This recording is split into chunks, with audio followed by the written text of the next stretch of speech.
paz de Jesus, Bíblia todo dia. Desafio de ler a Bíblia em um ano. Em nome do Pai, do Filho e do Espírito Santo. Amém. Oração inicial.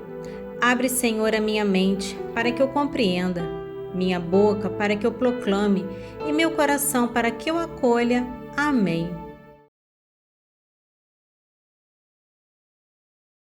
Livro de Juízes, capítulo 16. Sansão foi a Gaza, onde viu uma mulher meretriz e foi procurá-la. E a notícia correu pela cidade: Sansão está aqui. Puseram-se de emboscada nos arredores durante toda a noite, junto às portas da cidade, e ficaram quietos toda a noite, dizendo: ao romper do dia vamos matá-lo. Sansão dormiu até a meia-noite, e levantando-se pela meia-noite, tomou os batentes da porta de Gaza com os seus postes, arrancou-os juntamente com o ferrolho, pô-los sobre os ombros e levou-os até o alto da montanha, que está defronte de Hebrom. Depois disso, enamorou-se de uma mulher que habitava no vale de Sorek, chamada Dalila. Os príncipes dos filisteus foram ter com ela e disseram-lhe: procura seduzi-lo e vê se descobres de onde lhe vem sua força e como poderemos vencer, a fim de o amarrarmos para dominá-lo. Se fizeres isso, te daremos cada um de nós 1.100 moedas de prata. Dalila disse a Sansão: diz-me, de onde vem tua força? E de que modo se precisaria ligar-te para que fosses dominado? Sansão respondeu-lhe: se me amarrarem com 7 cordas de nervos, ainda frescas e úmidas, eu me tornaria tão fraco como qualquer homem. Os príncipes dos filisteus trouxeram a Dalila 7 cordas de nervos, bem frescas e úmidas, com as quais ela o ligou. Ora, estando eles de emboscada no quarto, ela gritou: Sansão, os filisteus vêm contra ti. E ele rompeu as cordas como se rompe um cordão de estopa, chamuscada pelo fogo. Assim permaneceu oculto o segredo de sua força. Dalila disse-lhe: tu zombaste de mim, contando-me mentiras. Dize-me agora com que se precisaria ligar-te.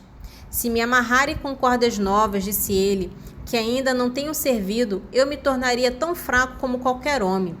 Dalila tomou, pois, cordas novas, amarrou com elas e gritou: Sansão, os filisteus vêm contra ti.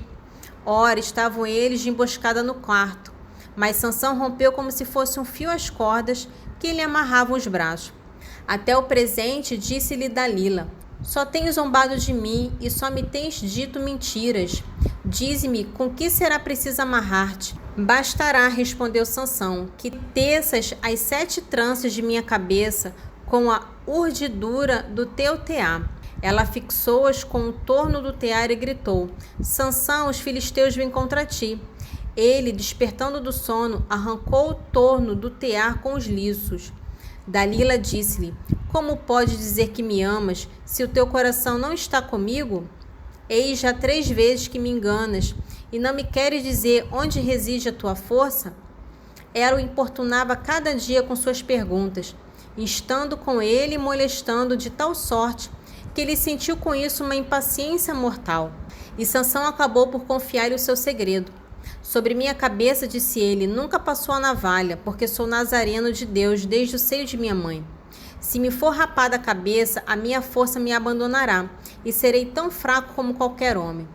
Dalila sentiu que ele lhe tinha aberto todo o seu coração, e mandou dizer aos príncipes dos filisteus: subi agora, porque ele me abriu todo o seu coração. E os príncipes dos filisteus foram ter com ela, levando o dinheiro em suas mãos. Dalila fez que seu marido adormecesse nos seus joelhos, e chamando o homem, mandou-lhe que raspasse as 7 tranças de sua cabeça. Ela começou a dominá-lo, pois sua força o deixou, e disse: Sansão, os filisteus vêm contra ti. Despertando ele do sono, disse consigo mesmo: sairei deles como das outras vezes e me livrarei. Ignorava Sansão que o Senhor se tinha retirado dele. E os filisteus, tomando-o, furaram-lhe os olhos e levaram-no a Gaza, ligado com uma dupla cadeia de bronze, e ali o colocaram na prisão, fazendo-o gritar a mó. Entretanto, seus cabelos recomeçavam a crescer. Ora, os príncipes dos filisteus reuniram-se para oferecer um grande sacrifício a Dagom, seu deus, e celebraram uma festa. Nosso Deus, diziam eles, entregou-nos Sansão, nosso inimigo. Também o povo, vendo isso, louvava seu Deus, dizendo: o nosso Deus entregou-nos o nosso inimigo, aquele que devastava a nossa terra e matava tantos dos nossos. E estando eles de coração alegre, exclamaram: mandai vir Sansão para nos divertir. Tiraram-no da prisão e Sansão teve que dançar diante deles, tendo sido colocado entre as colunas. Sansão disse ao jovem que o conduzia pela mão: deixa que eu toque as colunas que sustêm o templo e que me apoie nelas. Ora, o templo estava repleto de homens e mulheres. Estavam ali todos os príncipes dos filisteus. Havia cerca de 3.000 pessoas, homens e mulheres, que do teto olhavam o prisioneiro dançar. Sansão, porém, invocando o Senhor, disse: Senhor Javé, rogo-vos que vos lembreis de mim. Dai-me, ó Deus, ainda esta vez, força para vingar-me dos filisteus pela perda de meus olhos. Abraçando então as duas colunas centrais sobre as quais repousava todo o edifício, pegou numa com a mão direita e noutra com a mão esquerda e gritou: morra eu com os filisteus. Dizendo isso, sacudiu com todas as suas forças o edifício, que ruiu sobre os príncipes e sobre todo o povo reunido. Desse modo, matou pela sua própria morte muito mais homens do que os que matarem toda a sua vida.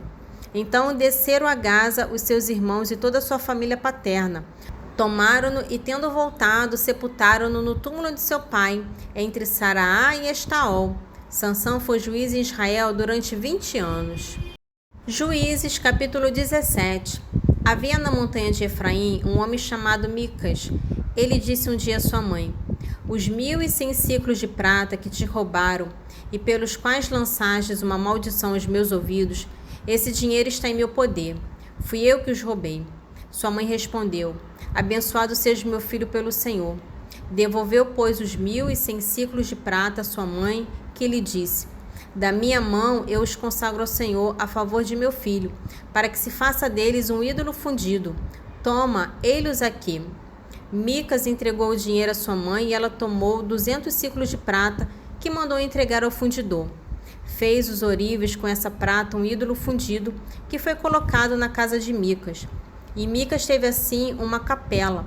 Mandou fazer um efode e um terafim e consagrou um de seus filhos para servir-lhe de sacerdote. Naquele tempo não havia rei em Israel, e cada um fazia o que lhe parecia melhor. Ora, aconteceu que um adolescente de Belém de Judá, da tribo de Judá, o qual era levita e morava ali, partiu da cidade de Belém de Judá para procurar uma morada. Seguindo o seu caminho, chegou à montanha de Efraim, à casa de Micas. De onde vens? Perguntou-lhe este. De Belém de Judá, respondeu o levita, e viajo em busca de um lugar onde me fixar. Micas disse-lhe: fica comigo, serás para mim um pai e um sacerdote. Te darei 10 ciclos de prata por ano, vestes suficientes e alimento. O jovem levita condescendeu em habitar na casa daquele homem, que o tratou como um de seus filhos. Micas pôs-lhe em suas funções, e o jovem serviu-lhe de sacerdote, residindo em sua própria casa. Agora, disse Micas, estou seguro de que o Senhor me abençoará, tendo eu esse levita por sacerdote. Juízes, capítulo 18. Naquele tempo não havia rei em Israel. Por essa mesma época, a tribo de Dan buscava uma possessão para habitar nela, porque até então nada tinha recebido entre as tribos de Israel. Os danitas enviaram 5 dos seus, 5 homens valorosos escolhidos dentre as suas famílias de Saraá e de Estaol, para explorarem cuidadosamente a terra. Ide, disseram-lhe, examinai bem a terra. Foram e chegaram à montanha de Efraim e entraram na terra de Micas, onde passaram a noite. Perto da casa de Micas, ouviram a voz do jovem levita e, aproximando-se dele, disseram-lhe: quem te trouxe aqui? Que fazes aqui? Por que te encontras neste lugar? Respondeu-lhe o jovem: Micas fez-me isso e isso, deu-me um salário e eu sirvo-lhe de sacerdote. Consulta então, replicaram-lhe, o teu Deus, a fim de saber se nossa viagem será bem-sucedida. O sacerdote respondeu: ide em paz, a vossa viagem está sob o olhar de Deus. Os 5 homens puseram-se a caminho e foram até Lais. Viram ali um povo que habitava seguro, pacífico e tranquilo, segundo o costume dos sidônios. Não havia naquela terra nenhum rei que dominasse sobre os seus habitantes, ou que os molestasse em coisa alguma. Viviam longe dos sidônios e não tinham relações com ninguém. Voltando para seus irmãos em Saraá e Estaol, estes disseram: que pudestes fazer? Eles responderam: Vamos, subamos contra eles. Vimos a sua terra que é excelente. Por que ficais aí sem nada dizer? Não demoreis a pôr-vos em marcha para tomar posse dessa terra. Quando ali entrardes, encontrarei um povo que vive em segurança e uma terra espaçosa que Deus vos entregará nas mãos. Uma região onde nada falta daquilo que a terra produz. 600 homens da família de Dan partiram, pois de Saraá e de Estaol, munidos com armas de guerra, e acamparam em Caritarim, em Judá. Por isso deu-se àquele lugar o nome de Maanedã, o qual assim se chama ainda hoje. Está situado ao ocidente de Cariatarim. Dali passaram as montanhas de Efraim e chegaram à casa de Micas. E os 5 homens que tinham sido enviados a explorar a terra de Lás disseram aos seus irmãos: Sabes que há nessa casa um efode, um terafim e um ídolo fundido? Considerai agora o que tendes a fazer.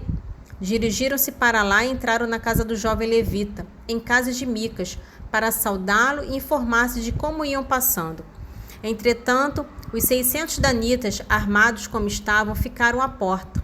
Os 5 exploradores penetraram sozinhos na capela e tomaram o ídolo com o efode e o terafim, enquanto o sacerdote se achava com os 600 homens armados à entrada da porta. Tiraram, pois, da casa de Micas o ídolo, o efode e os terafim. O sacerdote disse-lhe: Que fazeis vós? Cala-te, responderam-lhe. Põe a mão na boca, vem conosco, e tu nos servirás de pai e de sacerdote. O que é melhor para ti, ser sacerdote na casa de um particular ou numa tribo e numa família de Israel? Alegrou-se o coração do sacerdote, e ele, tomando o efode, o terafim e o ídolo, foi com a tropa. Puseram-se de novo a caminho, precedido das crianças, do gado e das bagagens. Estando eles já longe da casa de Micas, os vizinhos deles ajuntaram-se e perseguiram os danitas. Interrogados os filhos de Dan, voltaram-se e disseram a Micas: Que queres tu e por que trazes toda essa gente? Ele respondeu: Tirastes os meus deuses que fiz para mim, tomastes os sacerdotes e partiste. Que me resta agora? E como podeis perguntar o que quero? Os danitas replicaram: Nem mais uma palavra diante de nós. Não suceda que alguns se impacientem contra vós e percais a vida, tu e tua família. E os danitas continuaram o seu caminho. Micas, vendo que aqueles homens eram mais fortes que ele, voltou para sua casa. Desse modo, tomaram os danitas a obra que Micas tinha feito, juntamente com o seu sacerdote. Atacaram então Lás, um povo pacífico e seguro. Passaram-no a fio de espada e queimaram a cidade. Não houve quem a salvasse, porque estava longe de Sidom e não tinham relações com ninguém. Essa cidade estava situada no vale pertencente a Bet-Roob. Os danitas reedificaram a cidade e habitaram nele, chamando-a de Dan, nome de seu pai, filho de Israel. Anteriormente, a cidade chamava-se Lás, e erigiram em seguida o ídolo. Jonatas, filho de Gerson, filho de Moisés, e seus descendentes foram sacerdotes da tribo de Dan até o dia de sua deportação. O ídolo de Micas foi conservado entre eles durante todo o tempo que o santuário de Deus ficou em Silo. Evangelho de São Lucas, capítulo 18, dos versículos 1 ao 17. Propôs-lhe Jesus uma parábola para mostrar que é necessário orar sempre, sem jamais deixar de fazê-lo. Havia em certa cidade um juiz que não temia Deus, nem respeitava pessoa alguma. Na mesma cidade vivia também uma viúva que vinha com frequência à sua presença para dizer-lhe: Faz-me justiça contra o meu adversário. Ele, porém, por muito tempo não o quis. Por fim, refletiu consigo: Eu não temo a Deus nem respeito os homens. Todavia, por que esta viúva me importuna? Lhe farei justiça, senão ela não cessará de me molestar. Prosseguiu o Senhor: Ouvis o que diz este juiz injusto? Por acaso não fará Deus justiça aos seus escolhidos, que estão clamando por ele dia e noite? Porventura tardará em socorrê-los? Digo-vos que em breve lhes fará justiça. Mas quando vier o Filho do Homem, acaso achará fé sobre a terra? Jesus lhe disse ainda esta parábola, a respeito de alguns que se vangloriavam como se fosse justo, e desprezavam os outros. Subiram 2 homens ao templo para orar. Um era fariseu, o outro publicano. O fariseu em pé orava no seu interior dessa forma: Graças te dou, ó Deus, que não sou como os demais homens, ladrão, injustos e adúlteros, nem como o publicano que está ali. Jejuo 2 vezes na semana e pago o dízimo de todos os meus lucros. O publicano, porém, mantendo-se à distância, não ousava sequer levantar os olhos ao céu, mas batia no peito dizendo: Ó Deus, tem piedade de mim, que sou pecador. Digo-vos, este voltou para casa justificado e não o outro, pois todo que se exaltar será humilhado, e quem se humilhar será exaltado. Trouxeram-lhe também criancinhas para que ele as tocasse. Vendo isso, os discípulos as repreendiam. Jesus, porém, chamou-as e disse: Deixai vir a minhas criancinhas, e não as impeçais, porque o reino de Deus é daqueles que se parecem com elas. Em verdade vos declaro, quem não receber o reino de Deus como uma criancinha, nele não entrará. Salmo 43, dos versículos 10 ao 17. Agora, porém, nos rejeitais e confundis, e já não ides à frente de nossos exércitos.